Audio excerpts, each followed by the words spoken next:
नमस्कार.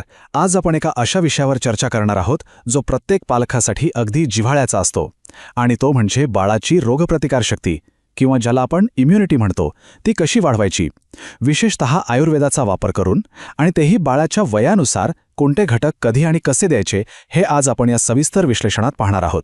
चला तर मग लगेच सुरुवात करूया. आता आयुर्वेदामध्ये रोगप्रतिकारशक्तीला एक खूप सुंदर शब्द आहे, व्याधिक्षमत्व.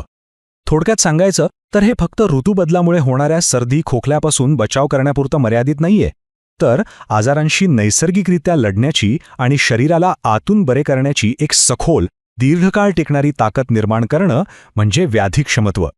अगदी मुळापासून आजारांना रोखण्याची ही एक अफलातून पद्धत आहे. लहान मुलांचा विचार केला तर त्यांच्यात नैसर्गिकरित्या कफ दोषाचं प्राबल्य असतं.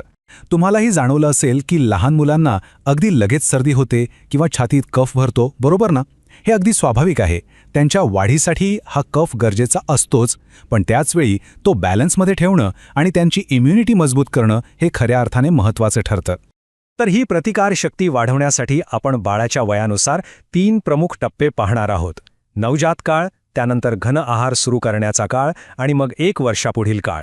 आणि हो, सगळ्यात शेवटी आपण काही अत्यंत महत्त्वाच्या सुरक्षितेच्या खबरदारीबद्दलही बोलणार आहोत. चला पहिल्या टप्प्यापासून सुरुवात करूया. जन्म ते पहिले 6 महिने. आता हे पहिले 6 महिने बाळासाठी पूर्णपणे संरक्षणाचे असतात. या काळात बाळाची पचनसंस्था इतकी नाजूक असते की आपण त्यांना थेट कुठलीच औषधी वनस्पती देऊ शकत नाही. मग इम्युनिटी कशी वाढवायची? तर ती आईच्या माध्यमातून वाढवली जाते. आईचं दूध हा तर अँटीबॉडीजचा सर्वात मोठा आणि सर्वोत्तम स्रोत आहे. यासोबतच आईने जर ओवा किंवा बडीशेपचा काढा घेतला तर दुधाची गुणवत्ता वाढते आणि त्याचा थेट फायदा बाळाच्या पचनाला होतो. याच काळात सुवर्णप्राशन हा संस्कार सुरू करता येतो. तुम्हाला माहीतच असेल, ही एक अत्यंत सुरक्षित पद्धत आहे ज्यामुळे बाळाची शारीरिक वाढ, बुद्धिमत्ता आणि प्रतिकारशक्ती लक्षणीयरित्या वाढते. आहाराव्यतिरिक्त बाहेरून केली जाणारी काळजी म्हणजेच अभ्यंग किंवा तेलाची मालिश हे बाळाचे स्नायू बळकट करण्यासाठी आणि रक्ताभिसरण सुधारण्यासाठी खूप महत्त्वाचे आहे. पण इथे एक गंमत आहे बरं का. ऋतूनुसार तेलाची निवड बदलावी लागते. हिवाळ्यात मोहरीचं तेल वापरल्यास शरीरातील उष्णता टिकून राहते आणि जंतुनाशक फायदा होतो. उन्हाळ्यात खोबरेल तेल थंडावा देतं आणि पुरळांपासून वाचवतं. तर तिळाचं तेल तुम्ही वर्षभर वापरू शकता, जे सखोल पोषण देतं. आता आपण दुसऱ्या टप्प्याकडे वळूया. 6 ते 12 महिने, म्हणजेच जेव्हा बाळ हळूहळू वरचा किंवा घन आहार घ्यायला सुरुवात करतं. बाळ जेव्हा अन्नप्राशन करतं तेव्हा त्याची पचनशक्ती किंवा ज्याला आयुर्वेदात अग्नी म्हणतात ती हळूहळू विकसित होत असते. या काळात आपण अन्नात अगदी चिमूटभर हळद वापरू शकतो. हळदीतील कर्क्युमिन इन्फेक्शनशी लढायला मदत करतं.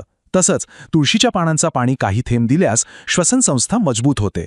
शरीरातील ओजस म्हणजेच जीवनशक्ती वाढवण्यासाठी आवळ्याचा अगदी थोडासा वापर खूप फायदेशीर ठरतो. आणि हो, नवीन आहार पचवण्यासाठी ओव्याचं पाणी आणि शांत झोपेसाठी चिमूटभर जायफळ हे तर अगदी रामबाण उपाय आहेत. याच वयात आपल्याकडे प्रामुख्याने वापरली जाणारी एक खूपच पारंपरिक आणि महत्त्वाची पद्धत म्हणजे बाळगुटी. हे फक्त एखादं साधं औषध नाहीये, तर तुम्ही याला वाढत्या बाळासाठीचं एक नैसर्गिक आणि सर्वांगीण मल्टीव्हिटॅमिन नक्कीच म्हणू शकता. बाळगुटीमध्ये अनेक औषधी वनस्पती असतात. त्यातल्या काहींवर नजर टाकली तर अश्वगंधा शारीरिक ताकदीसाठी उत्तम आहे. अतिविषा पचन सुधारते आणि बारीक ताप येऊ देत नाही. हिरडा भूक वाढवतो आणि वेखंड तर बाळाचा कफ कमी करण्यासाठी अगदी हुकमी एक्का आहे. प्रत्येक घटक बाळाच्या आरोग्याचं एक विशिष्ट काम अगदीच चोख बजावतो. पण ही बाळगुटी देण्याची पद्धत अगदी शास्त्रशुद्ध असली पाहिजे. स्वच्छ सहाणेवर आईच्या दुधाचे किंवा पाण्याचे काही थेंब टाकून पहिल्या महिन्यात प्रत्येक वनस्पतीचा फक्त एकच वेळा द्यायचा असतो आणि जसं जसं बाळ 1-1 महिन्याचं मोठं होईल तसतसा 1-1 वेळा वाढवायचा. बघितलं? एकदम मोठा डोस न देता बाळाची जैविक सहनशीलता हळूहळू वाढवण्याचं हे आयुर्वेदाचं तत्त्व किती अचूक आहे. आता वळूया तिसऱ्या टप्प्याकडे. 12 महिने आणि त्यापुढील खऱ्या अर्थाने वाढीचा काळ. बाळाचा पहिला वाढदिवस झाला की त्याची पचनसंस्था आता बऱ्यापैकी मजबूत झालेली असते. त्यामुळे आता आपण थोडे अधिक प्रभावी घटक त्यांना देऊ शकतो, जसं की मध. मध हे उत्तम नॅचरल अँटीबॅक्टेरियल आहे, जे आता सुरक्षितपणे देता येतं. आलं हे नैसर्गिक कफनाशक म्हणून उत्तम काम करतं. दररोज थोडासा च्यवनप्राश दिल्यास ऋतू बदलताना होणाऱ्या आजारांपासून नक्कीच संरक्षण मिळतं. आणि गुळवेल म्हणजेच कळूची हे शरीरातील तिन्ही दोषांचं संतुलन राखून दीर्घकालीन इम्युनिटी वाढवण्यासाठी खूप उपयुक्त ठरतं. सर्दी खोकल्यासाठी याच वयातला एक अत्यंत प्रभावी घरगुती उपाय बघूया. थोडंसं ताजं आलं किसून त्याचा रस काढायचा आणि 1 चमचा आल्याचा रस 1 चमचा कच्च्या मधात मिसळायचा. 1 वर्षापुढील मुलांना दिवसातून 2दा हे मिश्रण दिल्यास ते एखाद्या पॉवरफुल नैसर्गिक कफ सिरपसारखं काम करतं. आणि आता सगळ्यात महत्त्वाचा आणि अजिबात दुर्लक्ष करून चालणार नाही असा टप्पा, महत्त्वाची खबरदारी आणि सुरक्षितता.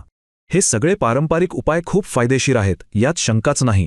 पण आधुनिक सुरक्षितेचे नियम पाळणं तितकंच आवश्यक आहे. मधाचंच उदाहरण घ्या ना. 1 वर्षापूर्वील मुलांसाठी मध हे कफ कमी करणारं आणि घशाला आराम देणारं एक सुरक्षित औषध आहे. पण तेच मध जर तुम्ही 1 वर्षाखालील बाळाला दिलत तर तो एक प्रचंड मोठा धोका ठरू शकतो. यामागचं कारण म्हणजे इन्फंट बोट्युलिझम नावाचा आजार. कच्च्या मधात जे विशिष्ट जीवाणू असतात ते नष्ट करण्यासाठी लागणारी आम्लता म्हणजेच ॲसिडिटी लहान बाळाच्या अपरिपक्व पचनसंस्थेत तयार झालेली नसते. त्यामुळे हे जीवाणू थेट मज्जासंस्थेवर हल्ला करू शकतात. म्हणूनच 12 महिन्यांच्या आत बाळाला मध अजिबात द्यायचा नाही, हे कायम लक्षात ठेवा.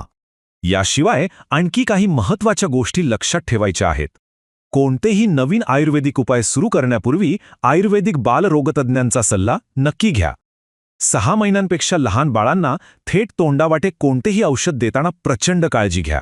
शिसे असलेल्या काजळासारख्या कालबाह्य आणि अत्यंत धोकादायक पद्धती तर पूर्णपणे टाळाच. आणि हो, सर्व औषधी साधने जसं की उगाळण्याची सहाण अगदी निर्जंतुक आणि स्वच्छ असली पाहिजे. खऱ्या अर्थाने पाहिलं तर आपल्या स्वयंपाकघरातील मसाले आणि वनस्पतींचा हा जो वैद्यकीय वारसा आहे तो खरोखरच खूप सखोल आहे.